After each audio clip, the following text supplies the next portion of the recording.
Hello, Creep Cult. Welcome to your Patreon bonus episode. We are continuing with the Alphabet Roulette, and this week we watched Face Off. And it was a fucking blast. It's a trip. It's a fucking trip. It is a wild time. Yeah, so if you don't know, this stars John Travolta and Nicolas Cage and is directed by John Woo, who you might know from Mission Impossible 2, along with a lot of other martial arts movies. Yeah, so I don't know if I've talked about it on this show, but I love the Mission Impossible movies except for 2. Except for 2, yep. And I think that's that's the consensus with most people, because I just rewatched all of them. Yeah. And I was like, man, this franchise is so lucky that it recovered from, especially having that be your second movie in your franchise. Mm-hmm. At the time, I'd have to go back and look. Maybe it was received differently because of how people felt about John Woo's style and everything. But like, I just did not feel like it was a match for that. On the other hand, I feel like for a concept like Face Off, he works perfectly, which is funny because in Mission Impossible, they also switching faces and pulling faces off. But I was watching it with Erin, and she was like, why don't they just put a mask on him? And I was like, well, coincidentally, John Woo does like to use some masks. Yeah, I guess the writers on this, I'd have to look up what their names are. The only other thing that I saw that they have worked on that we would know of is they did the story for the Angelina Jolie Tomb Raider movie. Oh. Their names are Mike Werb and Michael Collieri.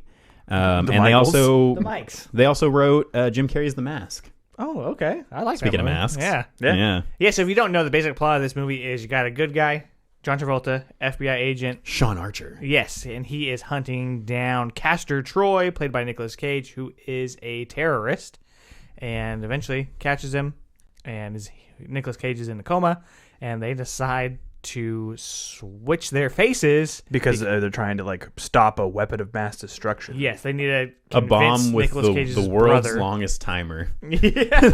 the writers in the commentary joke, they were like, yeah, this bomb has a timer that's just long enough to keep the plot going. So about a week. So they swap faces, and then Nicolas Cage or Castor Troy wakes up and becomes Archer, and then, the old switcheroo. It's like a action, ridiculous Freaky Friday. But also with with Freaky Friday, specifically with the concept of the character that Nicolas Cage is playing, Castor Troy, being like this, like allowing Cage to go to full Cage like territory, letting him do all of the crazy shit, and then making John Travolta pretend to be Nicolas Cage at his most Nicolas Cage is fucking insanity. It's wild, I think this whole concept is so interesting and seems like it would be such a cool challenge for any actor. And I guess Cage originally didn't want to play the role because he started reading the script and was like, oh, I don't want to play a villain. And then they're like, no, that's the interesting part. You only play the villain for the first half hour and then you switch. And he was like, okay, I'm in. And he actually gets, so Travolta plays, nice, good guy Sean Archer. Like by the books. Yeah, and then for pretty much the entire rest of the movie, he's playing Castor Troy. So he has the two characters. But Nick Cage gets to do crazy Nick Cage Castor Troy in the beginning. Then he has a little bit of time where he's playing Sean Archer, like good guy Sean Archer in Castor Troy's body. And then for the rest of the movie, he plays a third character, which is Sean Archer pretending to be Castor Troy inside of Nick Cage's body. So yeah, just the their ability to keep this straight, and like I guess they spent a couple weeks before filming deciding like, okay, what are some gestures and like ways of saying things that we can copy off of each other to like keep track of, okay, this is this person in this body. So that's how they came up with the whole like weird, John Travolta touches the face. Is they were like, we need some gesture so that later on his family is able to pick up on, oh, this is John Travolta, but. Originally, this movie was supposed to be a lot more sci-fi, I guess, because it is technically a sci-fi movie, but really the extent of the sci-fi is the face swapping. Yeah. Which in reality, the first successful face transplant happened the year this movie came out, like right after the movie came out. Not to this extent, though. Obviously, no. Well, and it's not just the face. Like they go into detail, like that it's. Also, the body has to be changed somewhat in order to make sure that it like matches. Like, kind of. And they do it in classic sci-fi style, which is we'll briefly Wireframe. mention it, but we'll just kind of give you some gobbledygook to explain why it works. Yeah. And they even joked about it, and the commentary helped me kind of understand on this rewatch, like the attitude to go into this with, which is the writers just wanted to write like the most batshit. They wanted a movie that people would go to and go, that was one of the craziest things I've seen in a movie theater in a long time. It is. And so yeah, it's like you're not supposed to take this seriously. The whole concept is ridiculous. And so they were like, yeah, I mean, we just, fudged it and wrote a line about like, oh, you can change your voice because we put a microchip in your throat. And that line survived every rewrite of the script. And then it came time at the end for them to go, okay, how would this actually work? And they were like, who fucking cares? Like, let's just say it's a microchip. And they're like, yeah, in reality, a microchip in your throat would just choke you. You would just have throat problems. But yeah, they briefly go, okay, your guys' height difference is negligible, and we'll take some of the fat off, and we'll adjust your voice and do all the hair transplants and change your hairline and all that. And I like that they do have a couple little moments to take digs at each other, because they obviously have to adjust Travolta's hairline because Nick Cage has been balding like from when he was born bald. He grew a little bit of hair and immediately started losing it. But and Travolta, there's a little jab at his chin at one point. Caster's like, blah blah this chin, and I guess Travolta almost like had them remove the line from the script because he was like, yeah, I'm a little bit insulted by this. And they're like, no, it's because Castor Troy is so narcissistic that he just hates being in anybody else's face but his own. So of course he's going to make fun of you, but it's not a real jab at John Travolta. And he was like, oh, okay, that's fine. Way to convince like known like prima donna fucking super diva John Travolta to like just go with the flow. He's the most difficult part for me to get on board with in the movie, only because I've seen him do so much ridiculous shit, especially recently with watching Battlefield Earth and then the whole Adele Dazeem thing and all that. And I'm just like, it's hard for me to take him seriously. And so I absolutely adore Cage in this movie, and I think that his performance is fantastic. Yeah. I kind of wish that somebody else but Travolta had played Sean Archer. Because to me, it's just a little bit distracting. It's hard for me to take him seriously. And maybe that would change if I went back and watched like Saturday Night Fever or something, like his actual decent movies. It's still hard though to not weeks removed from the bartender. Like it's very difficult to separate the two. But I do think that he does a pretty good, like he obviously is never going to reach Rage Cage levels because only Nick Cage can do that. But I do think he does a pretty good job of trying and kind of convincing you that it is Nick Cage in the swapped bodies. But outside of the face swap, the other sci-fi element we get is in the prison, which is like the magnetic boots, which are the same boots that are used in the Super Mario Brothers 93 movie. They have the big like boots in the that makes sense. Yeah, which I just rewatched the other day, and I don't need to go into how fucking terrible that movie is, but Luigi Mario. Yeah, Luigi Mario and Mario. And yeah, so you have that little element, and I guess originally in the script, the whole movie was going to take place in the prison, and it was going to be Alcatraz, so kind of sounds similar to like The Rock, another Nick Cage thing. And The Rock is such a good movie. Yeah, and I guess this is it, those three, that Con Air and this are considered like an unofficial Nick Cage trilogy because they all kind of have similar vibes, and they all came out like within a year or two of each other. Con Air and this came out in the same year. He filmed them back to back. What's Cage's character's name in Con Air? Con Air. Con Hair. Con Hair, yeah. Well, because in it's Castor It's Troy. actually Troy Caster. Yeah. So it's Castor Troy in this one, and then in The Rock, it's Stanley Goodspeed. So like, if like it needs to, I remember it being a ridiculous name. It's Cameron Poe. Oh, it's not that ridiculous. That's kind of a bummer. Yeah, well, but what I was saying about the prison is that originally the whole thing was supposed to take place in the prison, and they were going to like really play into the like gravity changing magnetic boots thing, and they were going to have like, if you were sentenced to life, they would just magnetize you to the ceiling and hook you up to IVs, and you basically would just be like passed out on the ceiling of the prison, like all of these lifers like attached to the ceiling. And they were going to have a scene later in the movie where the gravity switches around and everybody flies up, all the metal and everybody flies up to the ceiling. But it just came down to budget, and they were like, well, we can't do this. And that's even more ridiculous. Yeah, and as because it was a spec script, and it took years for them to get it made, and by the time it had been rewritten a few times and got to John Woo, most of the sci-fi stuff had been stripped out, and he was happy about that, Woo, because he was like, yeah, I wasn't really comfortable doing a crazy sci-fi movie. This was a lot more about like the characters, with minor sci-fi elements, and that was like more his speed. I do want to pose a question to the group.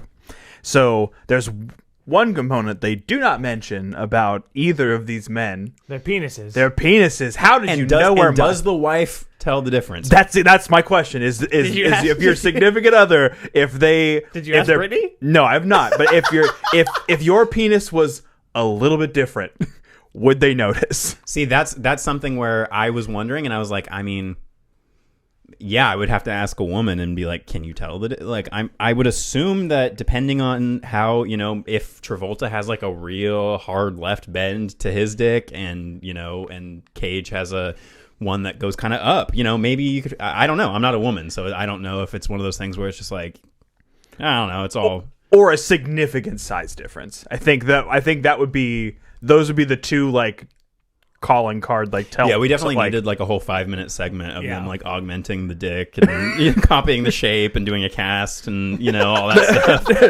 stuff. No, they just happened to mention they're like both these men have straight, unremarkable dicks. Travolta would be like, yeah, after you take the face off, could you put a little on the top? But yeah, I mean, I think I really.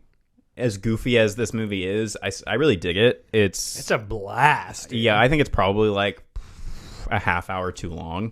Yeah. By the time you get to the third act, like it's gotten to me a little bit exhausting. But we needed the doves. I'm shocked that the doves were saved until pretty much the very end. I was expecting a lot more doves. Also inside again. Like putting birds inside. Why 4 doves? I didn't do it. But the writers, I guess, like that, they wanted that shit. They were like, we wanted John Woo. I guess they had gone and seen his movie The Killer, and they saw just the trailer for it, and they were like, holy shit, this is the guy we need to direct our movie.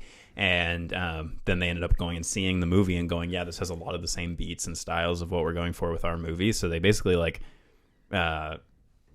champion John Woo as the guy that they wanted to make the movie, and he finally agreed. And like, I think he tones down some of his style, but he still gives it like the frenetic energy and the stunts in this. Like, yeah, you can tell it's stunt guys a lot of the time, but that's cool because it's really happening. They're actually crashing boats into shit, and they're blowing things up, and you can tell it's stunt guys, and you can see a lot of the wires. Well, I know that we champion someone who like Keanu for doing the majority of his own stunts, but it's also the stuff in this is way too dangerous. Yeah, it's also not necessary for like an A-list celebrity to put themselves in the line of fire and like danger when they're not trained to do some of these crazy stunts. I mean, I think it was Danny Trejo has like a quote about like the fact that like, oh yeah, I don't play around. Like, I don't do any of my own stunts. There's a stuntman. He works with me on every single movie I've ever been in, and he does all the stunts because he is trained and paid to do so. And I was like, that's fucking tight. I mean, I think that's the attitude to have, because safety, I mean, we've learned from fucking idiots. Yeah, from idiots on certain movies that safety needs to be paramount on set, and this weird attitude that people have in recent years of like, oh, well, he doesn't do his own stunts. It's Who like, cares? Yeah, it's because that's not his job. There's like 2 guys who do their own stunts. It's Keanu Reeves and fucking Tom Cruise, and that's basically it. The only benefit is you can get crazy shots, and you don't have to cut as much. But like, it didn't really detract from this movie, and Cage does some of it. But I wasn't like, oh god. Well, and as long as you get those, as long as you can still get those close-ups of like, it'll cut to, when he's doing the water skiing with the chain on the side of the boat or whatever. Most of the time you can tell it's a stunt guy, but they get a couple shots that are of Cage, with the water going up in his face and stuff, and it's like, that's enough to tie those things together. And yeah, it's cool that in something like John Wick he can do all that, but he's also not. He's not water skiing. He's off not a chain. water skiing with a chain. You know, He's mostly just being thrown down and for a those comical amount of well, stairs. and for those kind of stunts, it's not him. It is a stunt double. Like they Yeah. say, he does 95%. The 5% of the stunts he doesn't do are the things where he's getting thrown down flights of stairs Or and he's being thrown thrown off from them, buildings. Yeah, it's like he's not doing those. And he'll say in the commentary, he's like, "Yeah, I do as much as I can, but there's some shit that just doesn't Yeah, make Tom any Cruise sense for is me to just do." crazy. He's not how things should be. He's just Yeah. nuts. Yeah, you don't want to live your life like Tom Cruise, Yeah. but you definitely want to see his movies. Yeah, I ain't mad about it. That man knows how to make a movie. But He'll jump off of like a 15-story building and then on the way down flip you off and call you glib.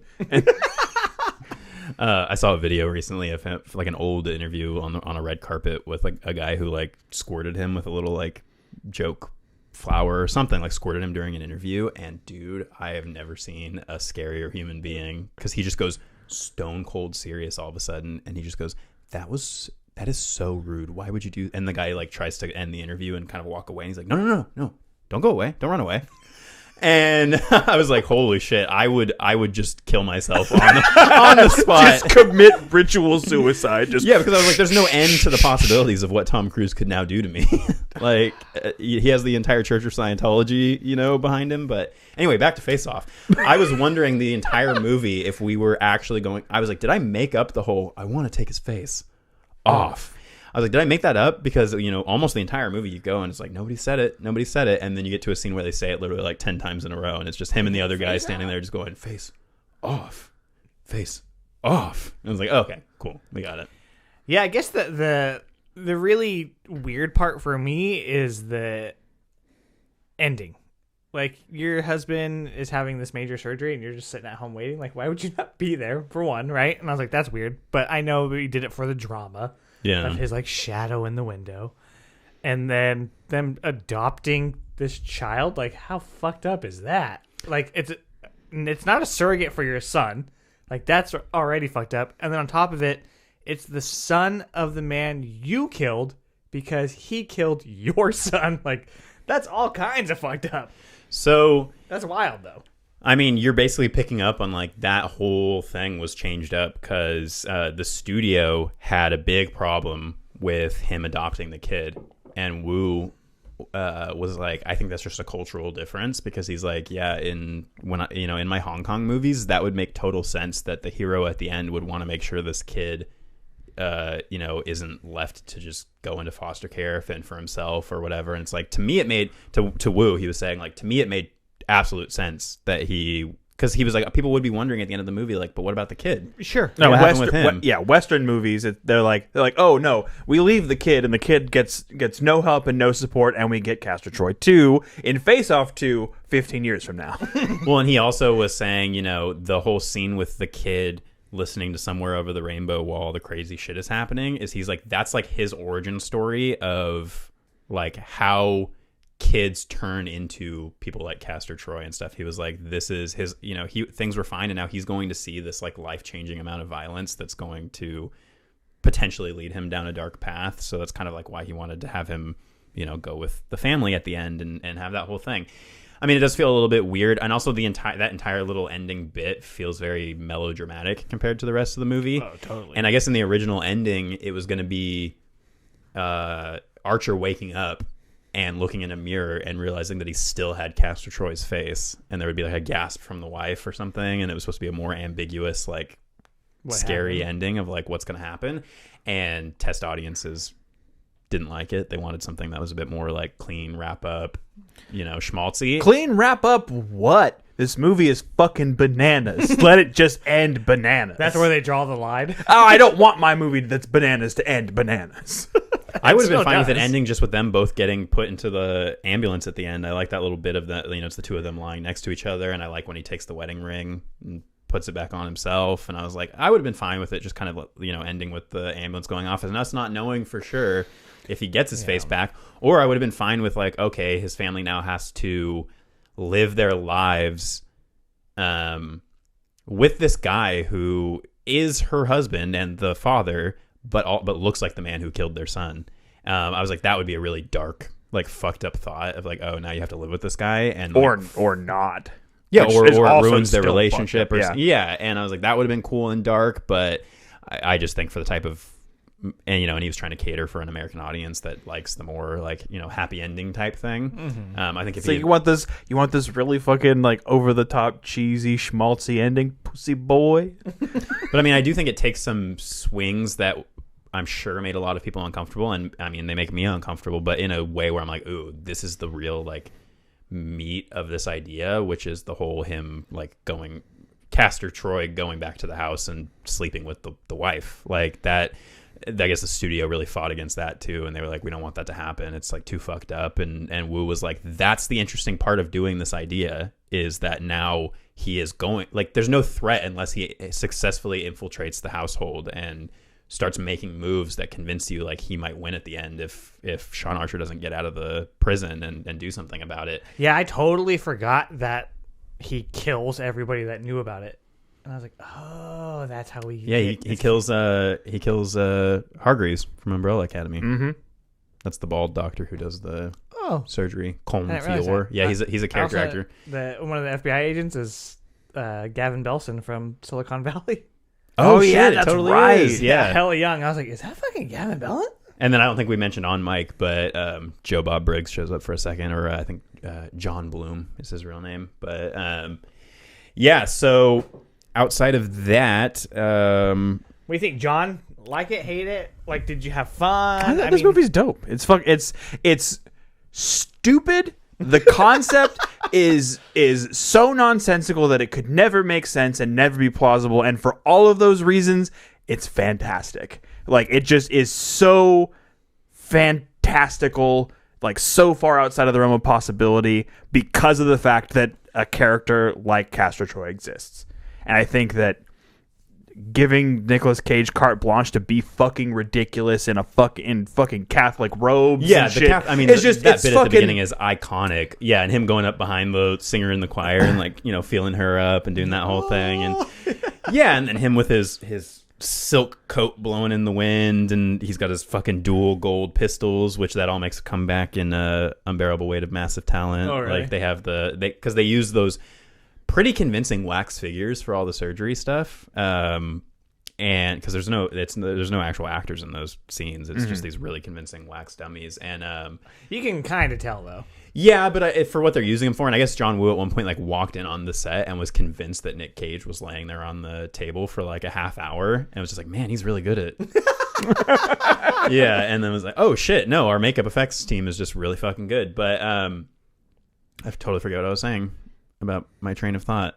But anywho, what I was gonna say is that this is an idea that is so crazy that I would love. I want to see more stuff like this in modern movies. Like, show me something crazy that just sounds like you got really high with your friends. It was like, what if we had a movie where two dudes switched faces, and then one dude had to do a prison escape, and the other thing is It's like got a double meaning, Yeah. because it takes the face off, But they're also having they a face off. Yeah. oh shit, bro, good. it's so deep. It's so. I did want to run through some of the what could have been for this movie, because there were a lot of pairings of actors who were considered to play these roles.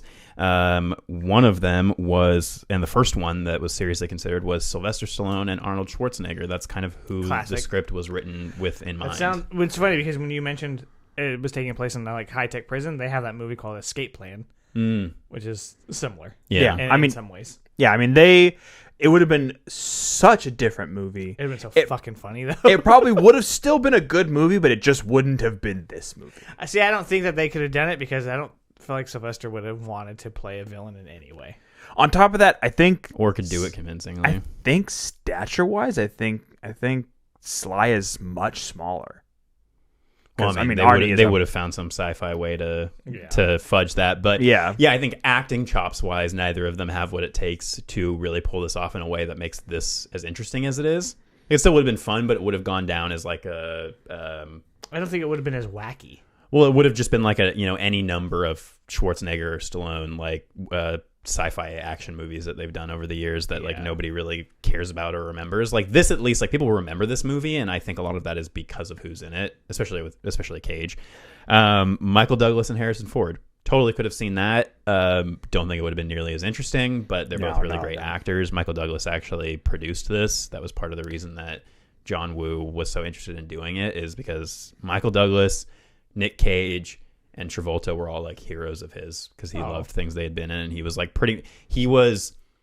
he gushes on the commentary about just like how amazing it was to work with these people that he had been idolizing for such a long time.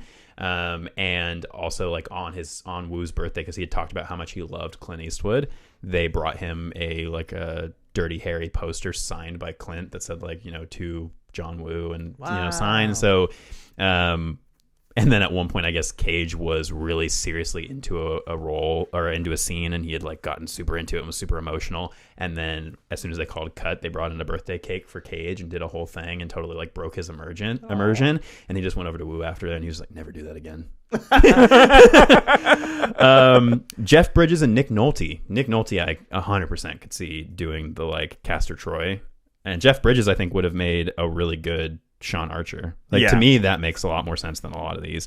De Niro and Pacino.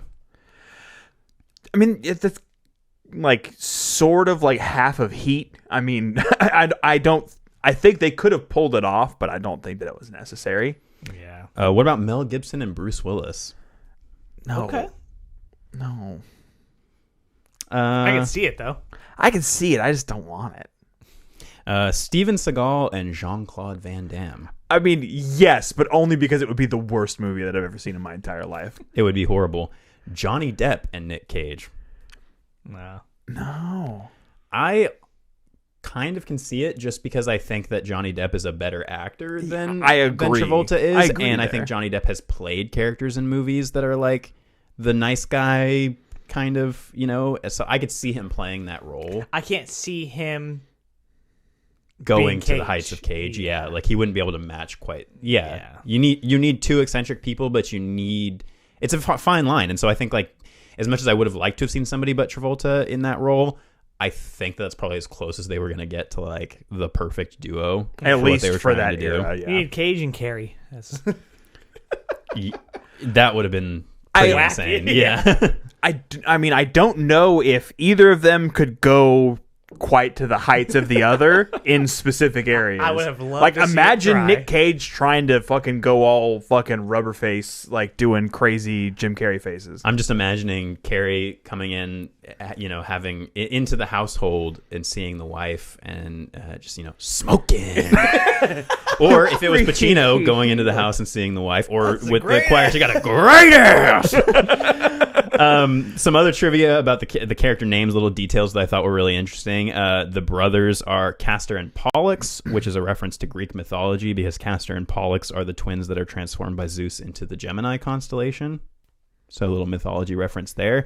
The main character, Sean Archer, is named after Sagittarius the Archer, which is the constellation that's directly opposed to Gemini in the sky. So there's a little bit of is a show Archer thematic named stuff after there. this?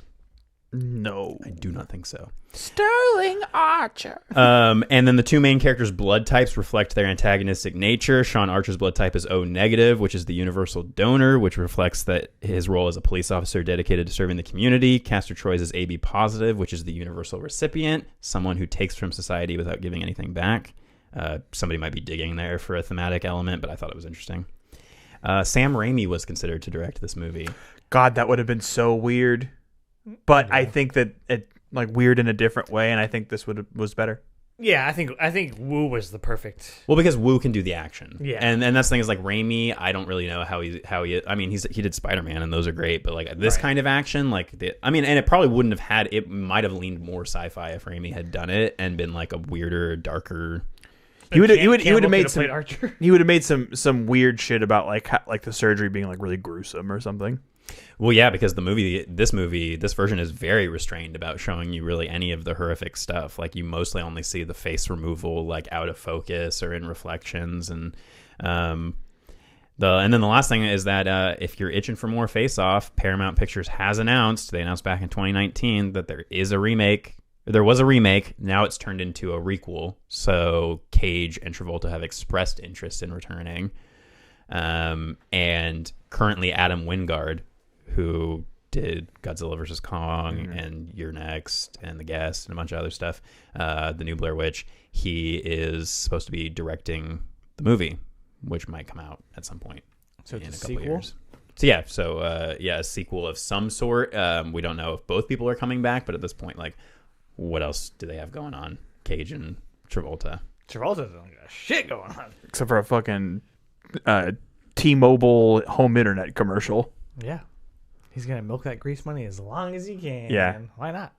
Olivia Newton-John actually is the one singing "Somewhere Over the Rainbow" in this. So I thought that was a neat That's little cool. connection there. Yeah. Wu said that everybody on set was just doing Saturday Night Fever dance moves, and Travolta eventually was just like, "Okay, we gotta stop doing that." Yeah, but they said that Travolta was actually like the nicest guy in the world. They said like Cage was, more kind of in the zone and doing his whole thing, and Travolta was like, if he saw that you didn't have a smile on your face, like he would beeline for you and like crack a joke and start trying to cheer you up and being like, "Come on, it's fun, we're making a movie." Because Wu was saying that like obviously this was so technical and stressful that he never smiled like the entire time they were making the movie, and Travolta would come up to him and like try to prod him and say like, "Come on, man, like this is cool, this is fun, It's Face Off." It's Face Off. Yeah. And that's what I'd say to people who, if you haven't seen Face Off, it's cool, it's fun, it's badass, and it's wacky. And if you go in knowing that you're not supposed to take it seriously and that it really is about over the top action where you can see the strings and the stunt doubles and the doves, then yeah, check it out, and don't watch Mission Impossible 2. Just skip right over it. You won't miss anything important. I will 100% agree with you. Cool. I mean, I don't know if I agree. It's been a long time since I've seen Mission Impossible 2. But If you watch the first, and I don't want to go too far into this, if you watch the first one, it's like this kind of tame espionage movie, and it's not like any of the other movies, really. It's very much a spy movie, and it's pretty good. And then 2 is like over the top action, completely different direction, and it just doesn't work. Well, I think you in can that franchise. you can immediately tell the difference between like, oh, in the first one he gets a little tape or whatever, and it's like this message will self-destruct, Yeah. and there's a psst. In the second one he gets the message on a pair of sunglasses and then throws them in slow-mo at the the and it They explodes into the title. Yeah, that's how you know, like, it was okay, 3D before there was 3D. yeah, this is a different movie. Right. And then 3 gets them back on course, and they just keep getting better. Yeah, I'm stoked for the new ones. But anyway, I do agree that it's the worst of the franchise. I just don't know if I agree that it's a bad movie. well, But we'll have to. either way, I Rewatch do all of agree them. that Face Off is a movie that is like required viewing and everyone should see it. Yeah. There's something in it for everyone. And really, the sci-fi stuff is light. We basically just watched an action movie this week. Yeah, But I mean- no one's mad about it. Yeah, no complaints. Well, All let's right. spin the wheel of endless possibilities and find out John. what we got for G. Spin Nothing but a that G thing. wheel. All right, we have Gamer, Gremlins 2, The New Batch, and Ghost in the Shell. All right. Hit it. John, due for a win. Anthony, back-to-back wins, right? Mm-hmm. And we're watching... Gremlins 2, The New Batch. Nice. Yeah. Electricity Gremlin? Vegetable gremlin? It's in the movie. Well, stay tuned if you are Just part an of the... adjective gremlin. If you... I just watched a Key and Peele bit yesterday about... it's Peele at a French restaurant. I don't know if you've seen that one where he tries at the beginning to impress his date to be like, "Oh, I got this," like to Key playing the French waiter, and he's like, "Oh yeah, I'm just taking a look at the merci beaucoup," and he does like some standard French stuff, and then the waiter starts going into, "Okay, for our main dish we have the with a side of and you just see Peele just like starting to sweat because he doesn't know any real French, and then the girlfriend, she goes, "Oh yeah, but what about the with the side of the and she knows like what and then it's like, but I'll let him decide what we're gonna order, and he just goes, It's where the meme's from. yeah, I'll have the Anyway, tune in next week for Gremlins: A New Batch. Yeah. It's a fucking dope movie, and Check out our regular episode if you haven't already. We're talking about Dawn of the Planet of the Apes. Should For be a Planet blast. of the April. Yes. of the Apes. Okay. And we'll see you next week. Thank you. Keep it creepy. Face off.